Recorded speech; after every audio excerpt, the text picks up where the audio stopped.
So we are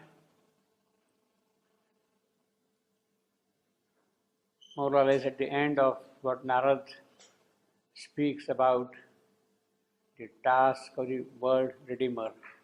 We will quickly see a few last sentences, what he is driving at, and then go to the next section.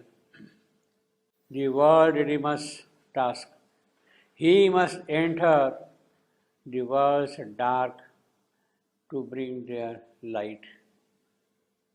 Well, it's sort of obvious. Otherwise, if it is not entered there, how can it bring light there? It is not that from elsewhere you shine the torch and the cave becomes bright. It is not that. You have to go into the cave itself and then light the fire. Bring the light there, see. In other words, you have to become a part of the whole process. You must experience darkness. Then only the darkness can be redeemed.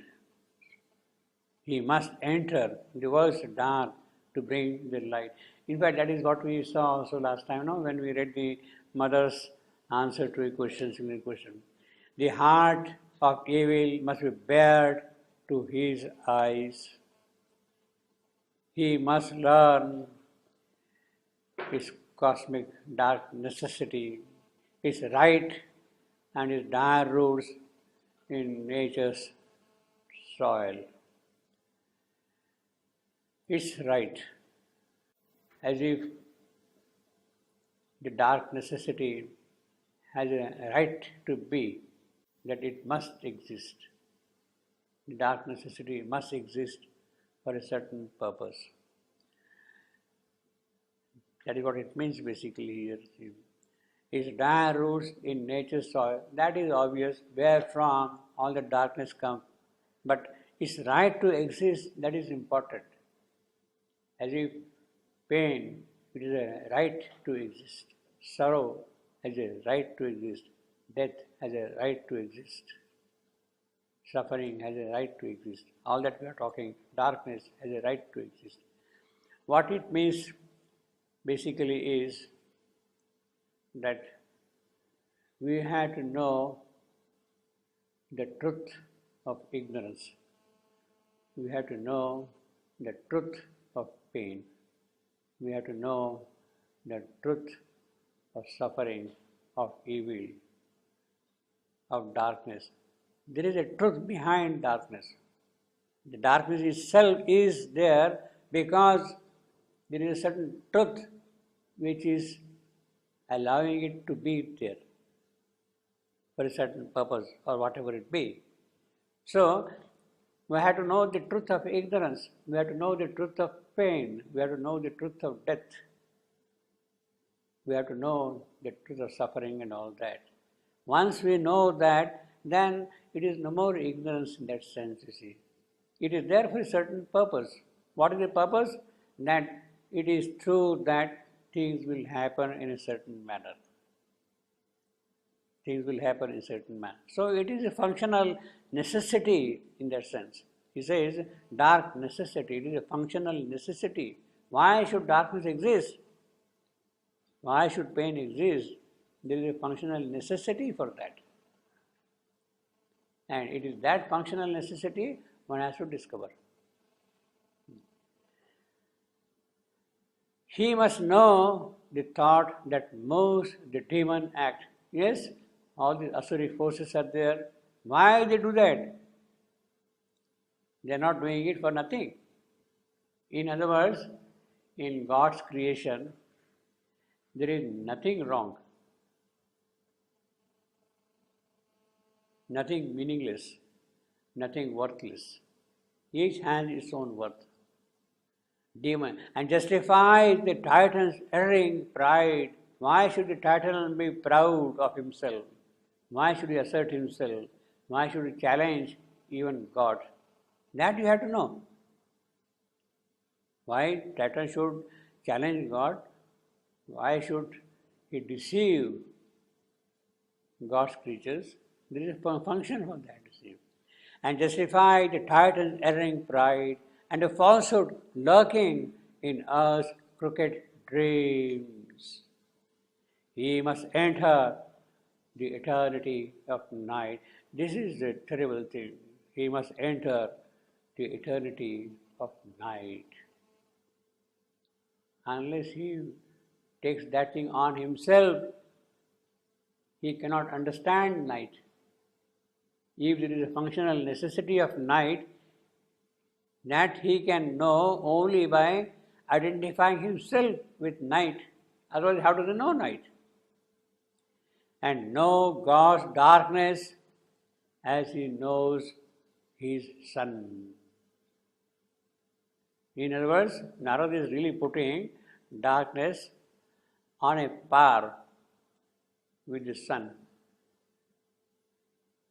He is putting on a par darkness and sun. You cannot simply know, by knowing simply the sun, you have not really understood the nature of this creation.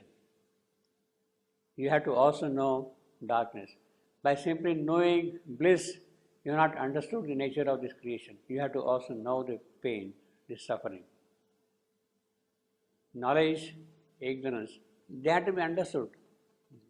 So that dark necessity is a very, and he says, of course, it's cosmic dark necessity. You see, that is the crucial phrase there, dark necessity, you see. He must enter the eternity of night. Now this is, of course, as I said last time, something more than the ordinary world redeemer. This is more than avataric. It's more than avataric, you see. Avatar, as we were saying last time, he comes for a certain purpose.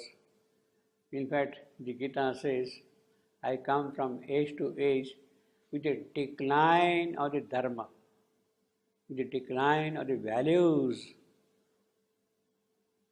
of right, of conduct. When that declines in the process of time, I take birth. But that is, in a certain sense, the immediate pretext of his coming.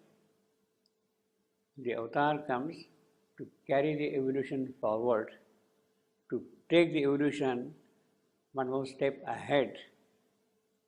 And unless he experiences all these things, he cannot achieve that, you see. He must enter the eternity of night and know God's darkness as his sun. For this, he must go down into the pit. For this, he must invade the dolorous vast, the darkness vast. So every kind of darkness is vast, wide. This is plural, vast, you see. Imperishable and wise and infinite, he still must travel hell, the world to save. He is imperishable. He is deathless. He is of course wise. When he puts on ignorance, it does not mean that he loses his wisdom. He remains always wise. But he puts on ignorance, he accepts ignorance again for a certain purpose. He accepts finiteness, limitation, although he is infinite. He still must travel hell, the world to save. In other words, hell also is a dark necessity. Hell is also a dark necessity in the whole context of the whole thing. Without experiencing this hell, this dark necessity, you would not really enjoy heaven. What it means is basically the joy of heaven, of paradise, is of a fixed kind. It does not grow, it does not expand, it does not flourish, it does not bring out newer and newer elements of the spirit's potentialities. It is typal world.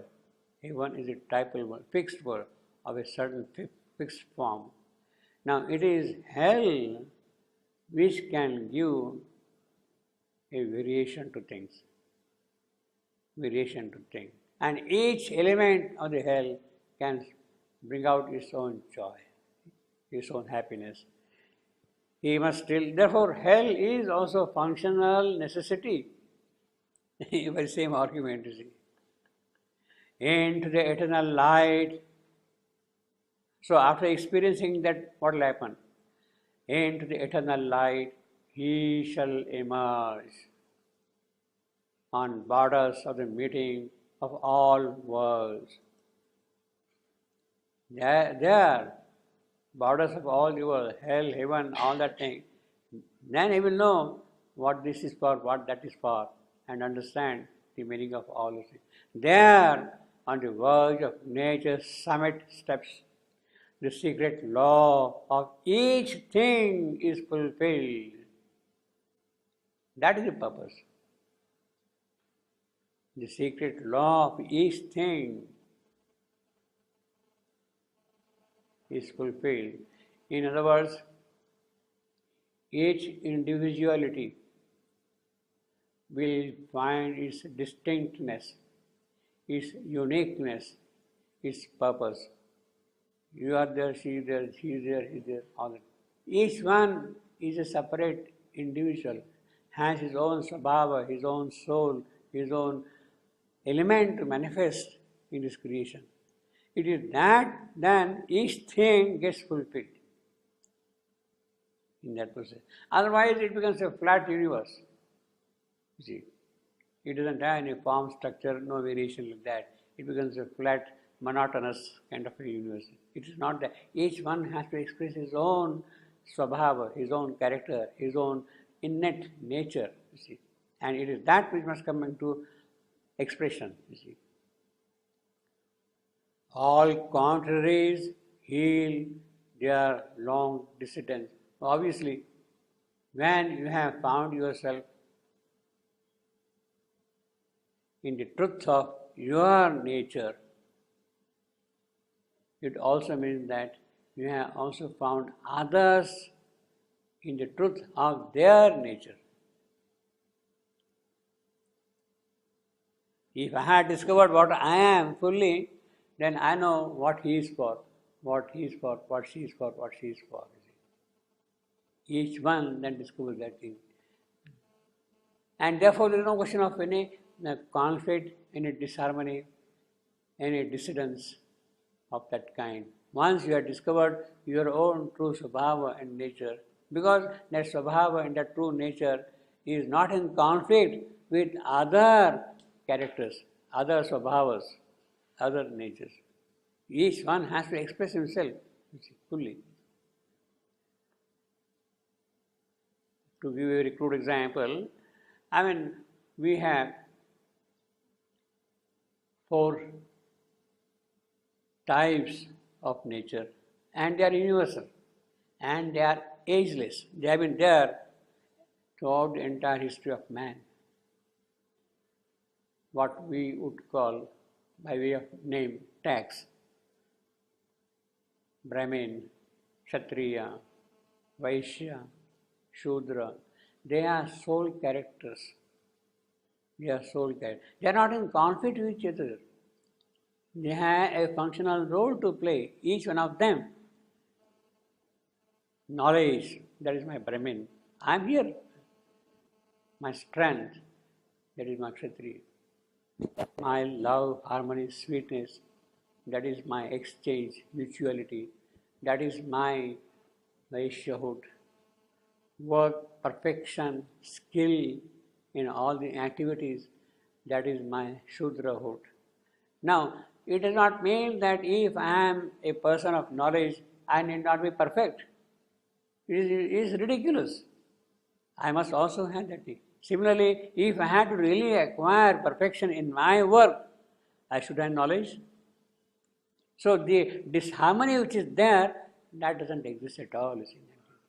And that is exactly what we have in that little book, The Mother, the four powers of the Mother, Maheshwari, Mahakali, Mahalakshmi, Mahasaraswati. They are four powers. And Sri Aurobindo says in that same booklet, only these four powers work in their harmony in the cosmic functioning, the higher powers will not descend. The higher powers will not descend. They have to work in the cosmic harmony, all the four together. Now we have become exclusive. That I am a man of knowledge, I am a man of work, I am a man of commerce, I am a man of strength. This is what we are making it exclusive. It is not so. But once you have discovered the nature of each one, you will see that it is getting integrated with all the other activities. The four powers have to work together in that sense, you see. And in fact, the Gita also says that this Chaturvarna, as he calls it, these four powers, this Chaturvarna, I have established. Obviously, for the cosmic harmony, it is necessary. And in fact, in which era of mankind, in which place these four didn't exist? They have been there all along, always. They have been always there. Einstein was a Brahmin, a man of knowledge, in that sense, you see. Churchill was really a Kshatriya, man of strength, determination. Henry Ford was a man of commerce, you see. And all these IITs people nowadays, you see all that thing, they are Shudras, man of work, of skill, perfection. Bill Gates, if you like to call, he's a Shudra. Bill Gates, he's a Shudra. Perfection in work. That is the definition of the fourth verse. Saraswati, Mahasaraswati. Attention to details.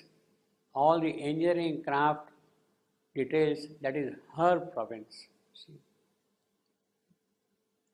Receive intuition, receive higher knowledge. That is the quality of a developed mental being. That is the Brahmin. Heroic strength, standing for nobility, asserting strength against all evil forces. That is the purpose of Kshatriyahood.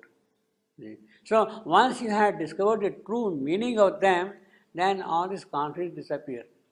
They don't exist at all. Into the eternal light he shall emerge on borders of the meeting of all worlds. There, on the verge of nature's summit steps, the secret law, each thing is fulfilled. Each thing is fulfilled. That is the whole thing, you see. Each has a function, and it cannot be switched. All contraries heat a long distance. But see, only with the mind becoming the dominant instrument of our activity and functioning, we have created divisions, differences. That is the nature of mind. Break, analysis. Mind's function is analysis, analytic. Break, and go down to it. It has a certain utility again there also. I mean, you are a doctor, then you start asking a doctor, what kind of doctor you are? You are a cardiologist, you are a psychologist, you are, I mean, all those 100 questions you ask me, then you say, no, I am an eye specialist. Then further then you ask me, you are an eye specialist of the left eye or the right eye. It goes on endlessly like that. It goes on like that. So that is necessary to go into the details of it because mind cannot immediately grasp the entire system. The rishis who knew Ayurveda, the science of life, they didn't go by analytic methods. They saw what the whole thing is and they worked out according to that. You see, yes, by simply looking at the herb concentrating on the herb. They knew that what medical property that herb has for our benefit.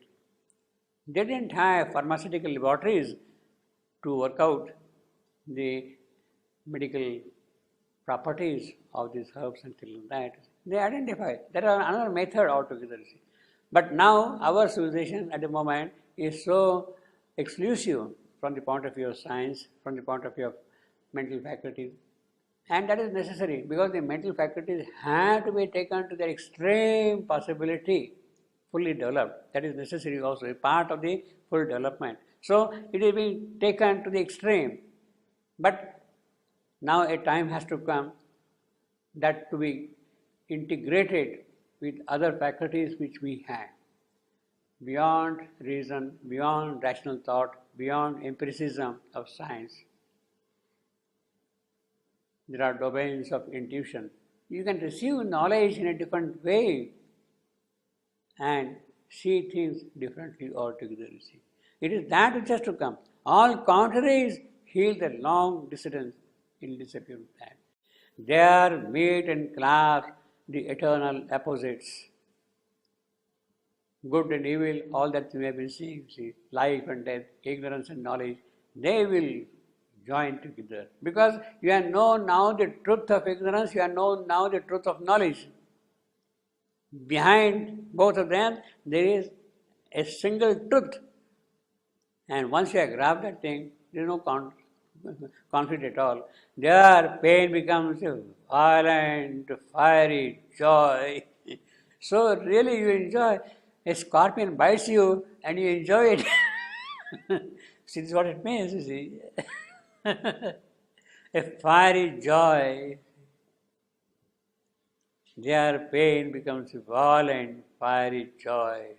It is no more pain then. It is another kind of a joy with its own intensity of a different type altogether. In fact, when Sri Aurobindo had met with the accident, his leg was in traction for a few weeks. He had to lie on the bed and all that thing. So the doctors used to attend them and used to have a kind of a session in the evenings. All the attendants used to meet around Sri Aurobindo and talk all kinds of things. So on one occasion, Dr. Manilal, who was looking after him, he asked Sri Aurobindo, "Sir, does it pain you? Holding traction on, does it pain you?" And Sri Aurobindo said, "But one can be above pain."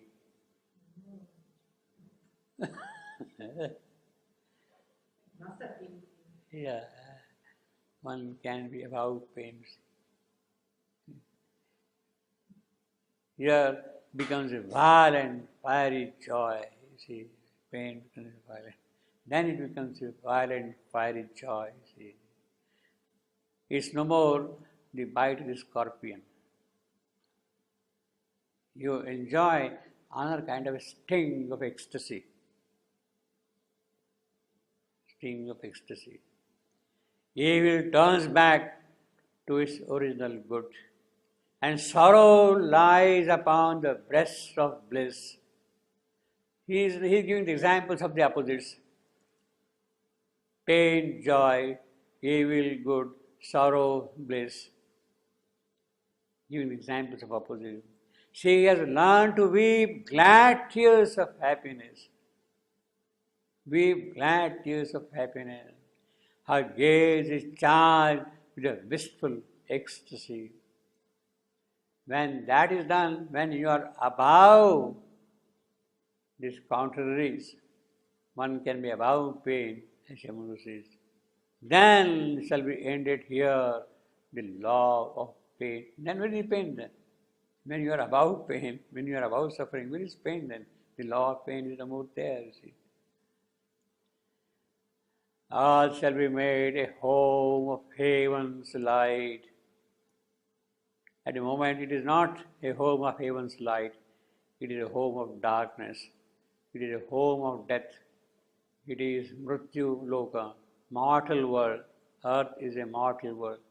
Mrityu, it is in fact, in Sanskrit terminology, Earth is also called Mrityu Loka, the mortal world, the physical.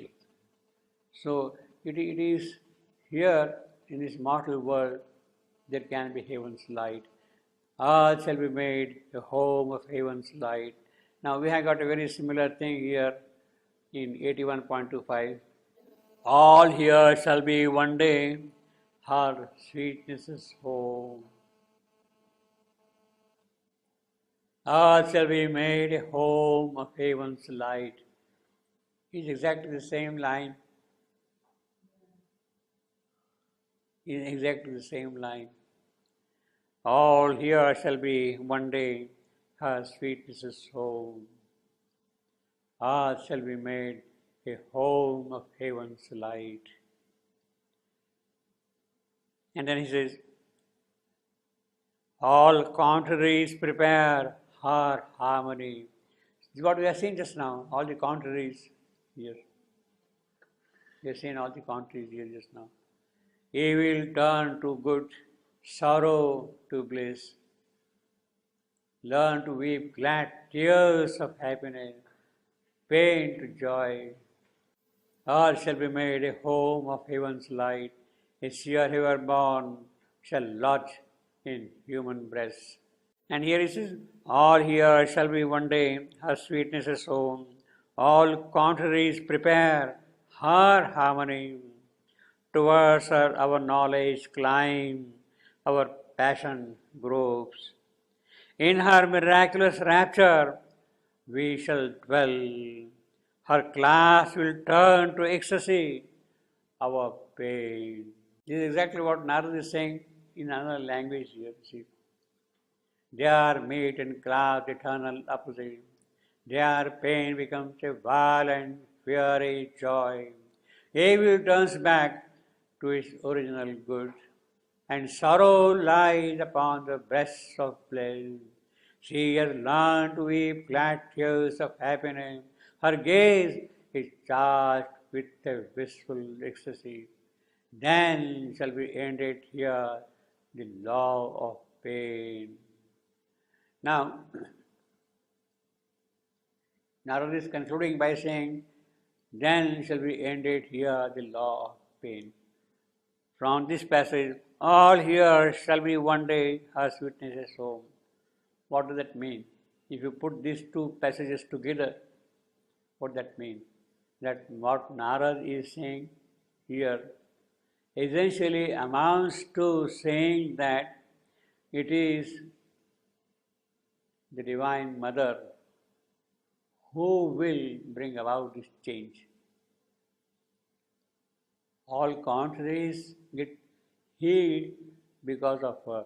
This world becomes a home of sweetness because of her, because of her. So Narada is indirectly saying, look, here is Savitri. It is this what she will do. This is what she will do. Indirectly he is telling that. In other words, the law of pain will be removed, will be wiped out, erased. How? By her. In the previous sentence, 24. All nature dumbly calls to her alone, to heal with her feet the aching throb of life. To heal with her feet the aching throb of life, and break the seals in the dim soul of man, and kindle a fire in the closed heart of things. This is what will happen. That is the end of the law of pain. That is the end of the law of pain. In other words, Savitri is not only the world redeemer, it is she who will come and do what the Divine Mother is said to be doing in this canto, the adoration of the Divine Mother, Book 3, Canto 2. Then shall be ended here the law of pain. All shall be made a home of heaven's light. A seer heaven born shall lodge in human breast. The subconscious beam shall touch man's eyes, and truth conscious world come down to earth, invading matter with the spirit's ray, awaking its silence to immortal thought, awaking the dumb heart to the living world. Now, basically, what we have here is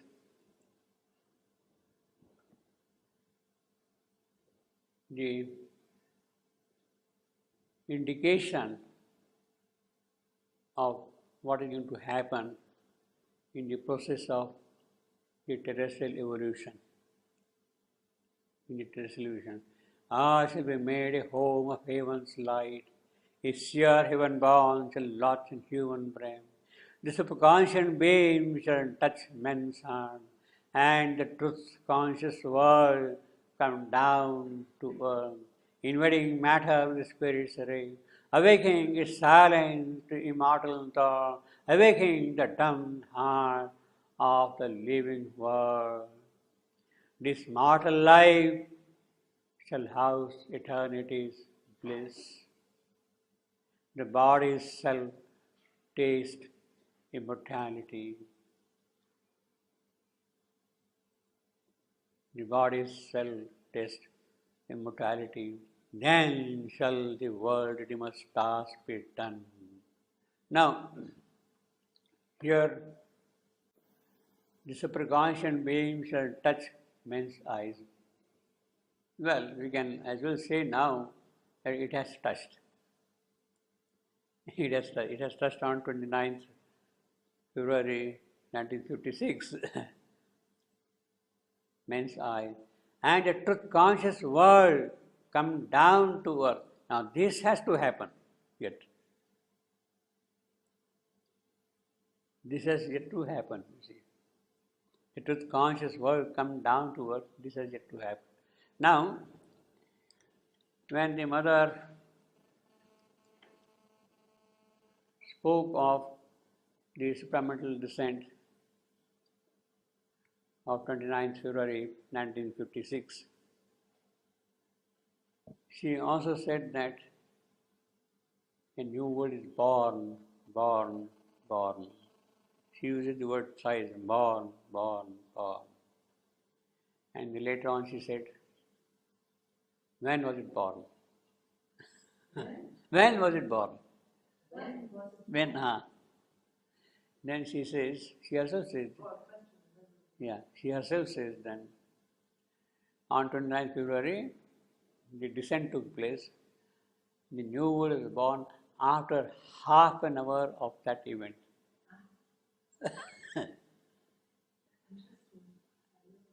Half an hour of that event. Truth conscious world come down. It is that now which has to come down, which has to come up, brothers. She says half an hour. There is a gap of that, you see. Invading matter with the spirit's ray. So here Narada is speaking of truth conscious coming down. He is talking of invading matter. He is talking of awakening the silence to immortal thought. Awakening the silence to immortal thoughts means our immortal thoughts get awakened. Our dumb heart awakes to the living word. Our dumb heart awakes to the living word, and our body tests immortality. So here what is happening is, there is the invasion, there is the awakening, there is the tasting. When that is done, as far as the world remains concerned, his task is over. In a certain sense, we can say then that, yes, this has happened, Shivan's work is done. What he came here to do, that he has accomplished, he has done. But the story does not end there. This is only half the work finished. Narad is at this stage simply saying that the world will awake to this, awake to that, etc., etc., will taste, body will taste. But what about transformation, Mr. Narad? We want a change, a radical change in things. We want a radical change. It's not just a question of awakening to immortal thoughts. That whole thing should come and live in us. What about that? About that, he is keeping quiet. That is not a part of his brief. And it is perfectly understandable also why he should not speak of that. On several grounds, we can argue that Narad is perfectly justified in saying only this much. What is to happen is somewhere else.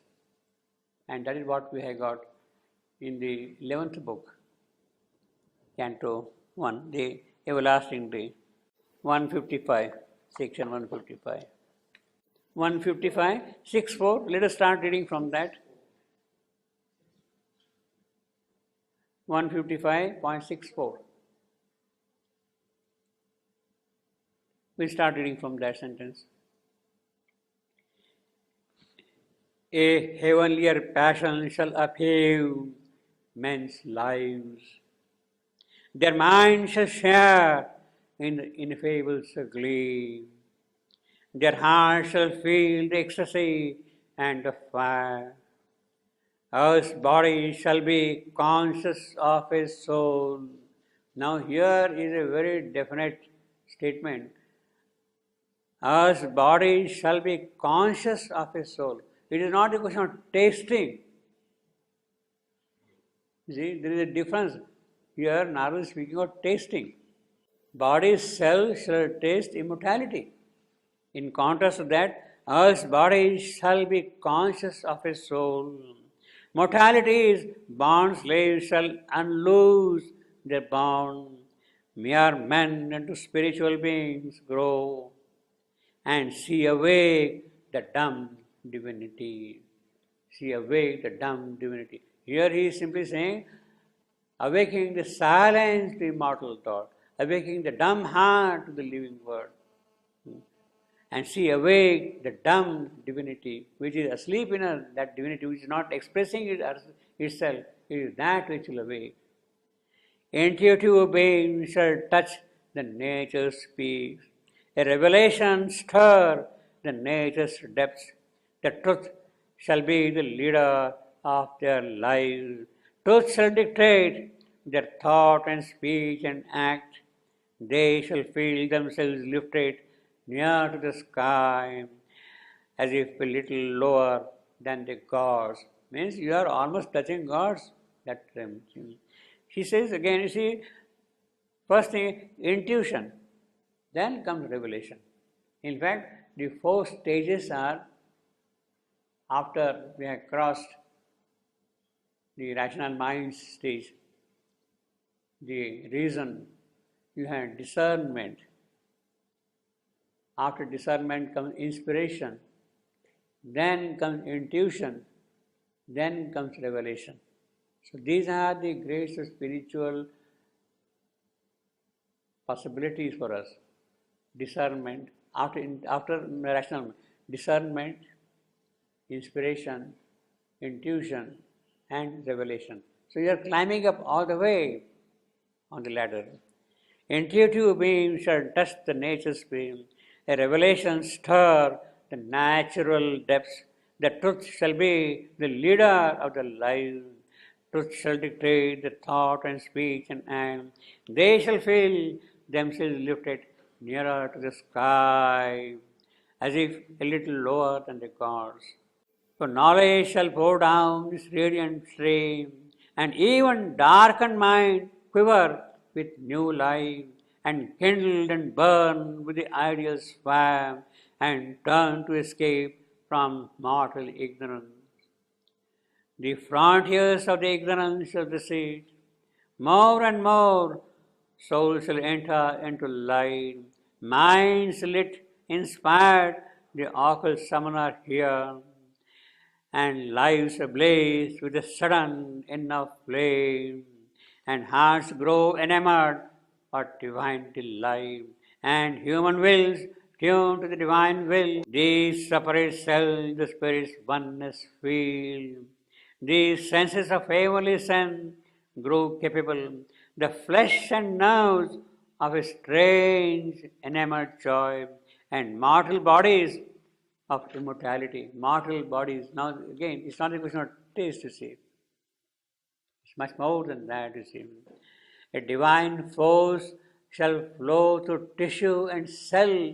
He's going to all the details. Even the physical cell shall flow the divine force in them, and take the charge of breath and speech and act, and all the thoughts shall be a glow of sun, and every feeling a celestial thrill. So you can see the contrast what we have got and what Narad is predicting it. Earth shall be made a home of heaven's light, a seer heaven born shall lodge in human brain. The superconscious being shall touch men's eye, and the truth conscious world come down to earth, invading matter with the spirit's ray. Awaking the silent immortal thoughts, awaking the dumb heart to the living world. This mortal life shall house eternity's flame. The body shall often the lustrous inner dawn shall come, lifting the chambers of the slumbering mind. A sudden bliss shall run through every limb, and nature with the mightier presence fill. Thus shall the earth open to divinity. And he goes on and finally says, nature shall live to manifest secret God. The spirit shall wake up the human flame. This earthly life become the life divine. That is, now you can see what Narad is hinting and what comes finally as the full boon. This is the full boon. Obviously, Narad is making this prediction, or he is telling us, yes, this is going to happen. And what he is saying is perfectly right if you see in the totality of context for 2 or 3 reasons. Firstly, Narad is one who comes from the overmind vision. So his knowledge, his grasp of things transcendental will be through the overmind instrumentality. And so what he is going to speak will carry the stamp of that overmind knowledge. It doesn't have that full blazing authenticity, completeness, power, strength as it comes directly from supermind. He is hinting, he is suggesting these are the power. Not that these are wrong, but his station is there. It's like us. We can predict on a mental level, this will happen, this will happen, this will happen. He is now seeing it from the overmind plane, what is likely to happen. And this is in the context of that overmind knowledge and the capability of overmind receiving the higher intuition and knowledge. It is in that context he is speaking that thing. And therefore he is perfectly all right. Awake the silence to immortal thus, awake the mortal life shall house eternity's bliss. So that is perfectly understandable from the point of view of Narad's station, you see, his personality and all that. That is one thing. The other thing is, and the real thing is, even if Narad has the knowledge which is given here in the 11th book, it's very likely that he has that full knowledge also. even granting that, it cannot be this he would say. He will only say this. Because that thing has to happen only after Savitri has conquered death. Only when Savitri has vanquished death, then only that will happen. Until then, all that you can say is what Narad is saying. So the real difference between what Narad is speaking and what the divine boon is granting is that in one case there is the presence of death still present, death is still present. In the other case, death has disappeared. And therefore, the full power, life divine shall be here on earth. That assertion can come only when death is removed. Narad cannot say that at this stage. Savitri has still to do her work. He is simply, at this point, initiating Savitri to do the yoga of Shakti, Shakti Yoga. When Savitri had done the Shakti Yoga, acquired the full divine power in her soul, and faced death and conquered death, then she becomes victorious and the floodgates of the divine presence open out. Until then, no. So all that Narad can say at this stage in the presence of death, only this much. He can't say more than that, which also means that the world redeemer's task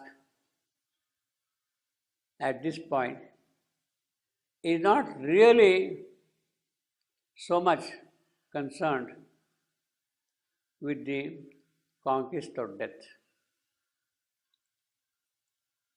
Conquest of death. World Redeemer can do certain things up to a certain point. All this will happen, but not conquest of death. Christ came, Buddha came, Krishna came. They were world redeemers. They were not conquerors of death.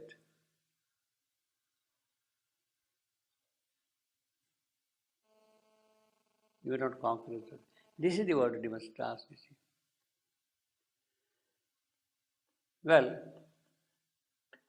then shall the world redeemer's task be done. So this is a little futuristic. And therefore then, the next section opens 110. Till then, must life carry its seed of death. There you are, you see, he's now very clear. As long as death is there, well, this is the seed of death.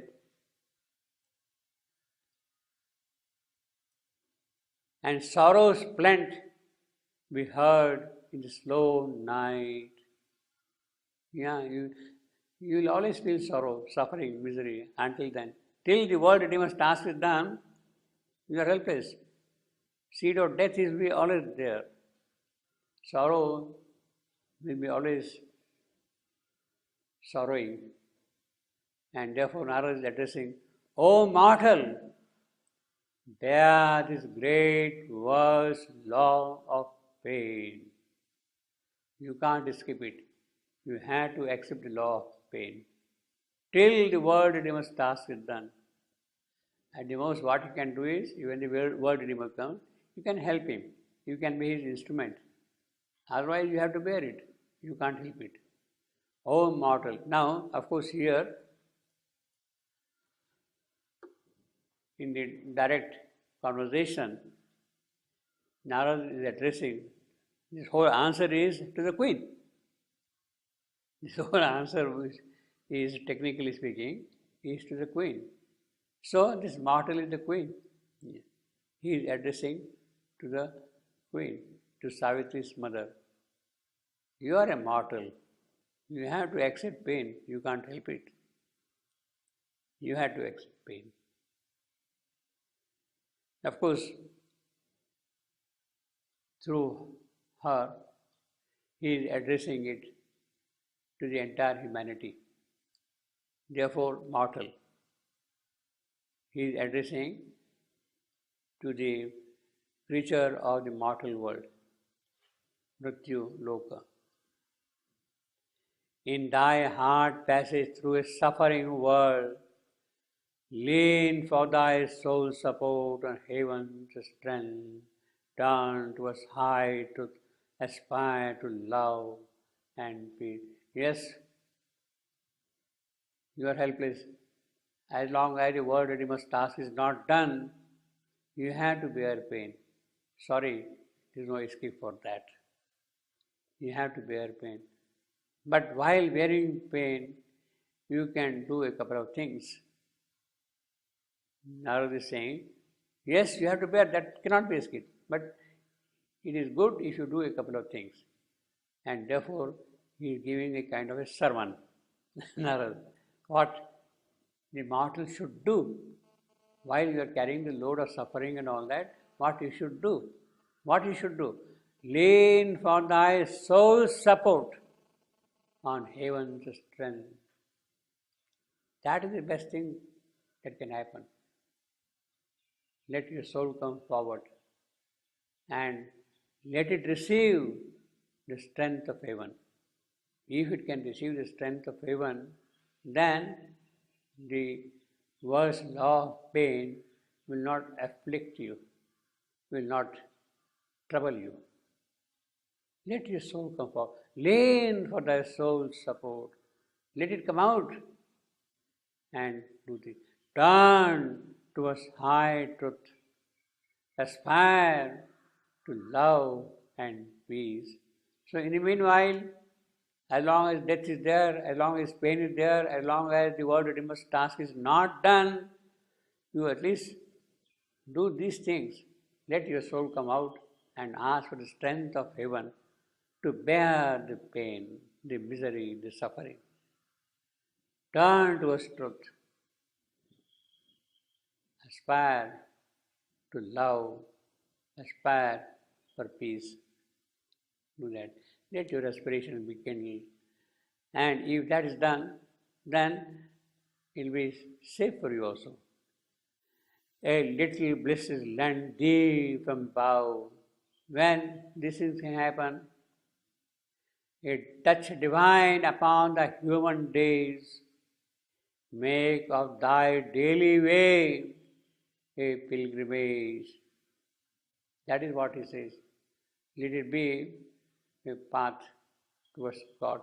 All your routines, daily activities which you are engaged with, in which you are engaged, let them be an offering to the divine. Make daily way a pilgrimage. All the routines which you are engaged with, let them become a pilgrimage towards God. For through small joys and griefs, thou movest towards God. That is the assurance he is giving. You are a mortal, you are suffering, you are bound to suffering, but there is a little key available to you, with which you can open some windows, some doors, and get some light and some happiness. Go slowly, he says. So he is giving a kind of a sage advice to the mortal what he should do in the present condition of suffering. What he should do in the present. That is the sermon, so to say. Haste not towards Godhead on a dangerous road. Don't be in a hurry to reach your goal of God. Haste not towards God, because it is a dangerous road. Go slowly, go carefully. Open not the doorways to a nameless power. You don't know who is sitting across the road. You have no idea at all. He may be a sort of a helpful friend. He may look to be a helpful friend, but you don't know if he is going to deceive you or not. It's very likely that he will deceive you. It's a dangerous road. Open not thy doorways to a nameless power. He is telling her very firmly to the mortal, There are powers here which can misguide you, which can take you astray, which can lead you astray, which can take you away from your path. Climb not to Godhead by the Titan's road. Don't be impatient. Don't force issues. Go slowly. Don't claim the big heavenly prize. Go slowly. In fact, that is exactly the price. In fact, that is exactly the advice which is also given by the Divine Mother to Ashwapati when they met on the threshold mine in the third book, Canto 4, 89.16. She says, "You are asking me to come down." She is anticipating that prayer, 89.16.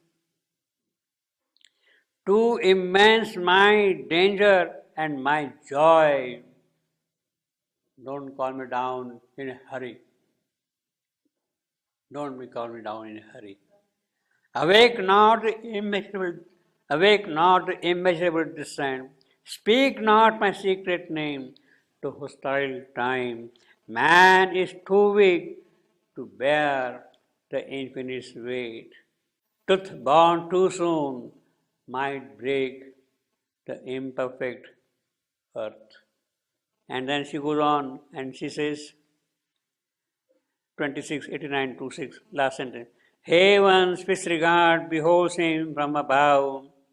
In the house of nature, a perturbing guest, a voyager twixt thoughts inconstant to show, a hunter of unknown and beautiful power, a nomad of a far mysterious light, in the wide ways a little spark of God. Against his spirit all is in dire league. A Titan influence stops his Godward gaze. Around him hungers the unpitying void. The eternal darkness seeks him with her hand. Inscrutable energies drive him and deceive.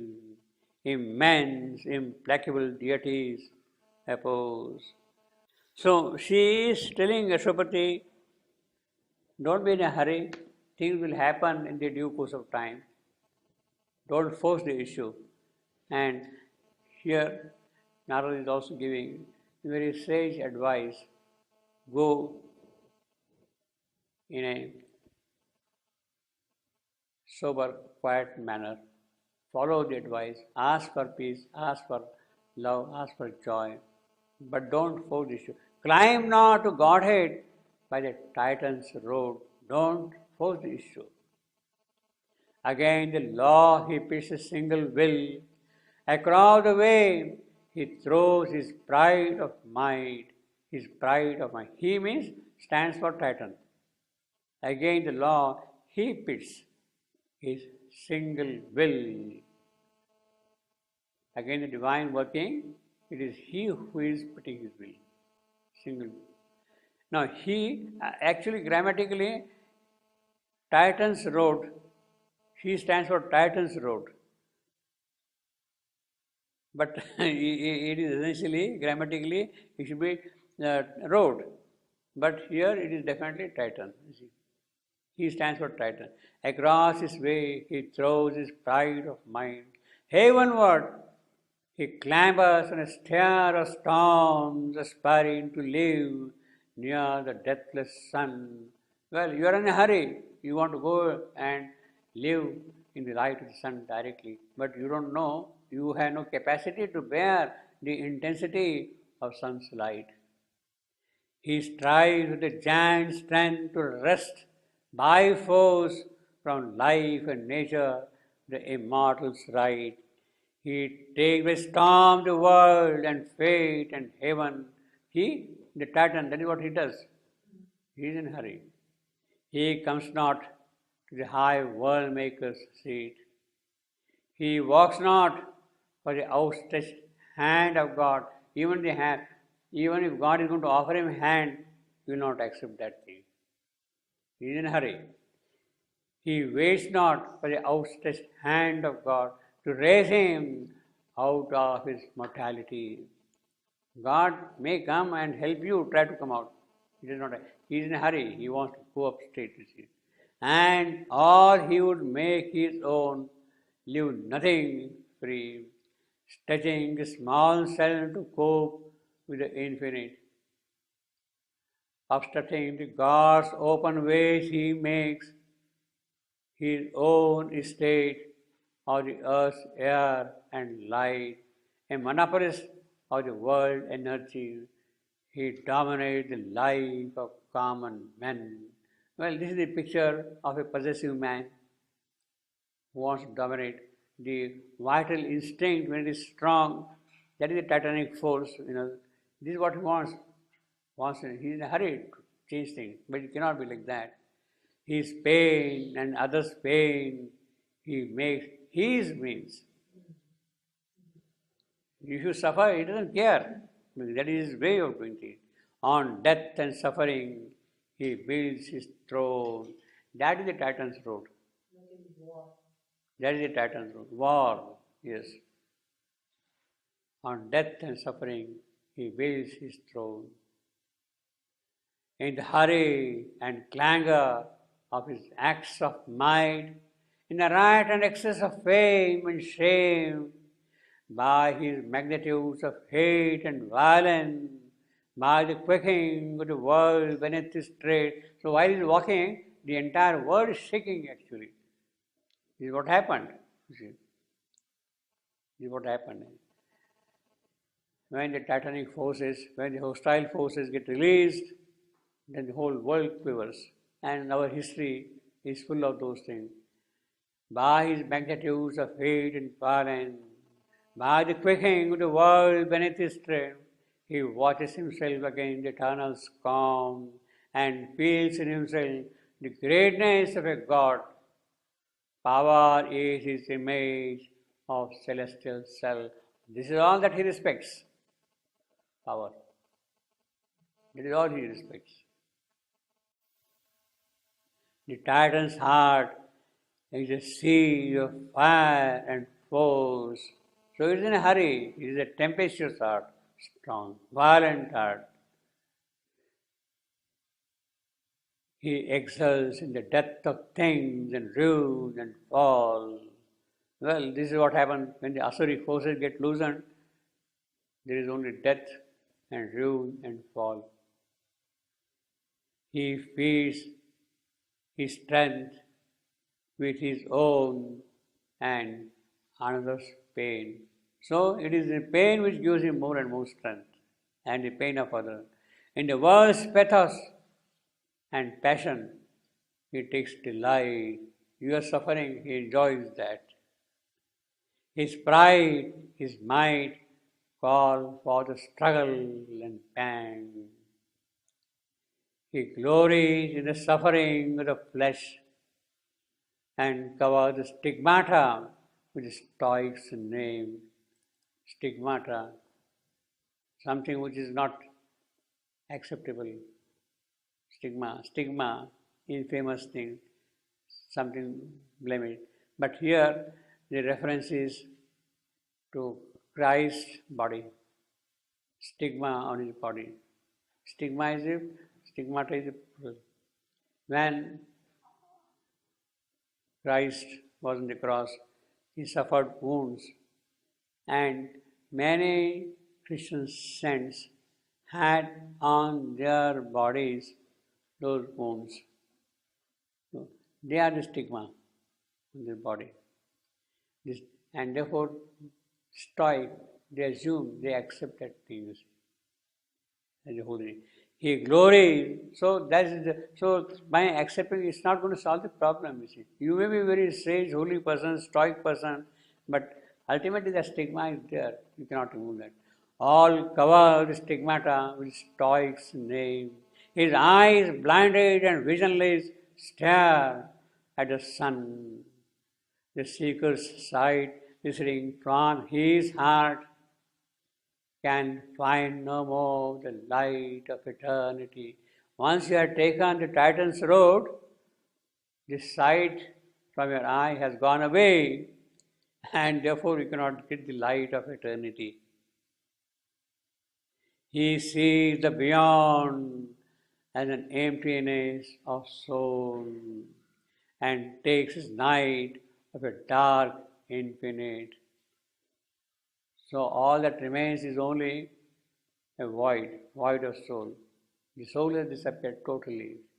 He sees the beyond as an emptiness of void of soul. In other words, he has become an extreme materialist. You may be a very religious person and you may have stigma on your body, those marks of suffering on your body which the Savior had come and suffered. You may have those things, or still that's not going to help you. Or you may be an extreme materialist and dismiss the soul altogether. There is nothing like the soul, you can say that. And takes his night for a dark infinite. This is what the materialist will do. His nature magnifies the unreal sublime. Unreal sublime. So, this is what the Titan does.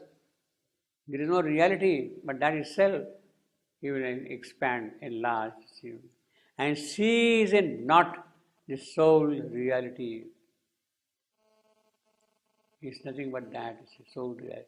He would stamp a single figure on the world. So that is the Titan. He would like to put his stamp and possess the entire world. He would stamp a single figure on the world, obsess the world's rumors with a single name. So all that should happen is his name. It is that which should resound everywhere, in all the countries, in all the continents. It is his name they should resolve. His moment center, the vast universe. He sees his little self as very God. That is the extreme of his ego. That is the extreme of it. He sees his little self as very God. In other words, the Titan's road is the road of an extreme egoistic person. Possessive. And therefore his little I has swallowed the whole world. His ego is stretched into infinity. His mind a beat in original nothingness. His mind a beat in original nothingness. Shunya. Original. The first nothingness. It is out of that his mind has come. And what does it do? Ciphers his thought on a slate of hourless time. Ciphers means it nullifies everything. It reduces everything into zero. Reduces everything to zero. Where? On a slate of hourless time. The time is conceived as a slate. Hourless means without fragmentation, without the divisions of time. Hourless would mean without fragmentation, without division. It is on that he has made everything, he has reduced everything to zero. Cipher. This word cipher is a very beautiful word. Of course, there are two spellings. Sometimes it is C-Y-P-H-E-R, sometimes it is C-I-P-H-E-R, cipher. This word has come from the English word, the European word, has come from the Arabic word sifra. Zero, sifra. Sifra has become cipher. So what does mean Sifra? Sifra, zero. Yeah, but here, what he means by this? Sifra You are reading it zero. He makes them zero. No, this is what mind does. The time becomes zero. Sifra is His mind ciphers his thought. His mind ciphers his thought. Makes him. On a slave of honest hand. Then what does that mean? Cipher. His mind ciphers his thought on the slate of hourless time. So what's that? Actually, it means basically that it is time is an unbroken continuity. Unbroken continuity. It is on that as if you are writing something, writing these words. And it is that thing which has made the whole thing zero. Thought is written on that but has got now reduced to zero. You have wiped off thought, it means. It means basically you have wiped off thought, erased thought, zeroed. So he draws everything back. Yes, everything is drawn back. Yeah.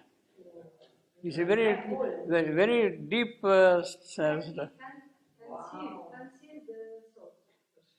No, thought is there, but mind has ciphered it, zeroed it. He make it zero. Yes. There is no more. There is no more. Yeah, that's like he has reduced it zero. Yeah. Out of it. Actually, No, it even reduces it. It's not existing anymore. Yeah, yes, it's not cancelled. Yes. He make it zero. He draws everything back to barbarism. Yeah. Okay. If you look at the German, the third world, right? It's exactly what. But this Sifra. the Nazis say this. Yeah. They wanted to become to establish a barbaric state in the whole world. So Sifra is the Arabic word, and Sifra has come from the Sanskrit. Zero's discovery is the Sanskrit discovery. Sifra, the Sanskrit word is Shubhra. Shubhra. Shubhra means white, pure white, black. Pure white. Pure white, without any feature, without anything, without any content. You can't make out anything at all. That is Shunya, that is Shubhra. Shubhra, total blank, just white everywhere. No color, nothing, no feature, nothing you see. So Shubhra is the original word from which became Sifra, from which it became cipher. Shubhra. And how you say zero in Sanskrit? Shubhra. No, well, now actually in Sanskrit there are two words. One is Shubhra and the other one is Shunya. Shunya. Zero. But the etymology of the word Sifra is from Shubhra, white. In fact, for the zero, the origin of the digit zero is the Sanskrit origin. Ancient Indian contribution to mathematics. And there they called it Shubhra, they called it Pujya. Pujya means zero. Pujya also means which is worshipped, which is holy. Which is worshipped, which is holy. You offer worship to that Pujya. What is Pujya? The other one is Shunya. Total blank.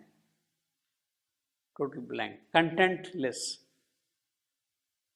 Shunya. So he says, so ciphers his thought on a slate of hourless time. So Narada is really making a very deep mathematical statement, philosophical statement. He builds in a mighty vacancy. Now again, see that cipher, vacancy, nothingness, they're all related. Shunya. He builds on a mighty vacancy of soul, a huge philosophy of nothingness. Shunyavad, what we call it? Shunyavad, the philosophy of nothingness. Shunyavad. And this is, of course, philosophy of nothingness. And then, as a part of nothingness, because the soul is not there now anymore, he says, no. Can we say that Mayavadi, the philosophy of Maya is Mayavadi is not really Shunyavadi, it is Buddhistic. Basically, Buddhistic in that sense. Shunya, that is why he says now Nirvana, he is coming to Nirvana. Yeah, but that is Maya is an illusion. This world is. yeah, but then the Buddhism religion is built on nothing. Nothingness, yeah, Shunya, that's right. Nirvana means all emptying out fully. So, can we say it is asuric? No, no, it's not that. See, it depends upon how you look at Nirvana. But Nirvana means. Nirvana is to blow out everything. Yeah, but Nirvana brings you nowhere. No, what it means basically, in the true spiritual sense, Nirvana means all that which belongs to the inconscience in you, that is removed. You have become totally empty of the inconscient stuff in you. You have become totally empty of that.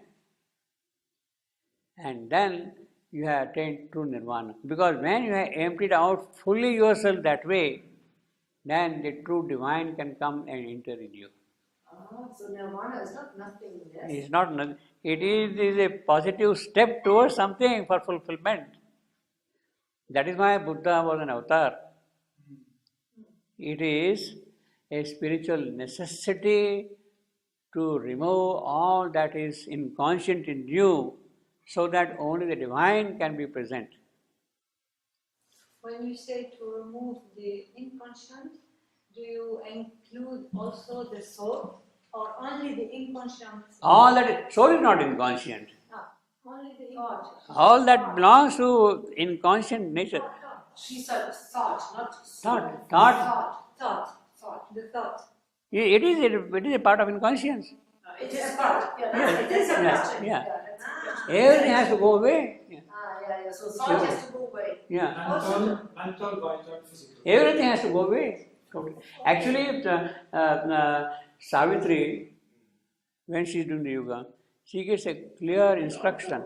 Basically, when Savitri is doing the yoga, she has found her soul. Then she goes into Nirvana, the necessity of Nirvana.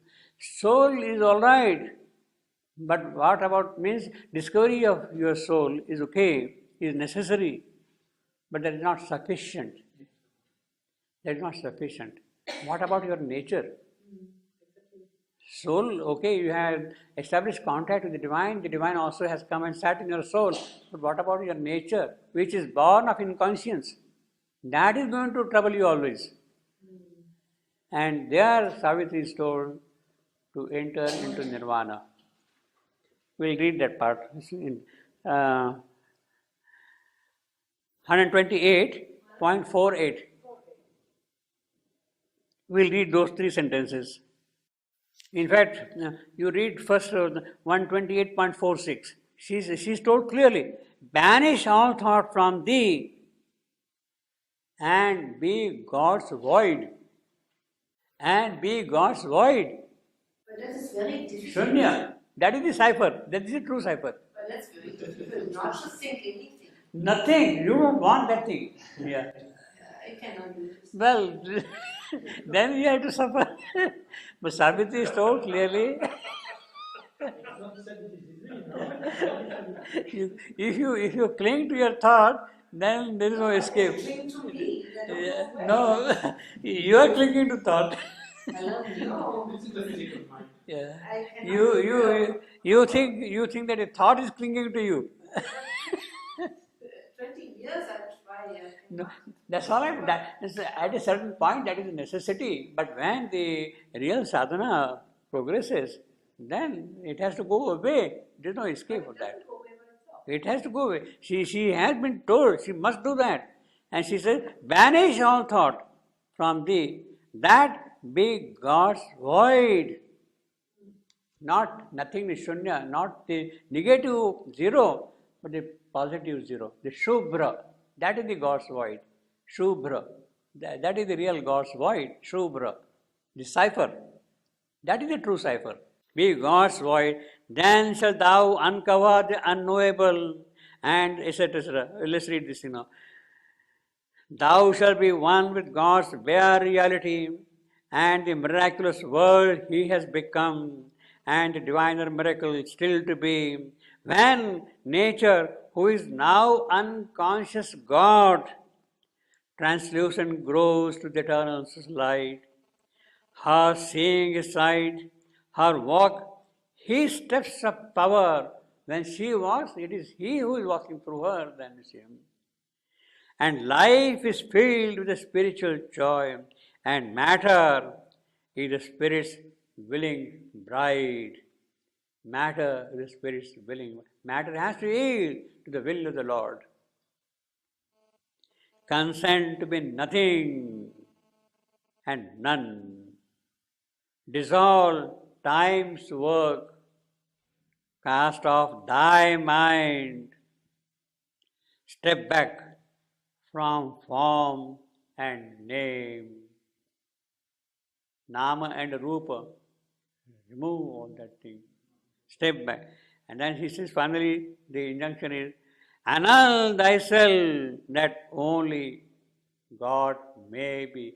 That is the true nirvana. That is the true nirvana. That is the true nirvana. Annul yourself totally, be nothing, nothing, nothing, nothing. That only God be there. And then you will discover your true individuality in God. You cannot discover your true individuality in ignorance, in the inconscience. You discover your true individuality only in God. Therefore, all that is not God's, which is that you have to remove it. You have to blow away. You have to attain that nirvana. But they are sticking like glue. They are coming back and coming back. No, it is your true individuality which will come back to you. The thoughts are No, disturbing you. no, thought, etc., they are superficial. But what is behind thought, it is that you will discover. What is behind your mind, it is that you will discover. What is behind your vital feeling. Each has an individuality. Each soul has its own character. It is that which will be discovered. And you will find your true expression that way. That is possible only when God is there everywhere. You have to make room fully for God to exist. Until then, otherwise you cling and okay.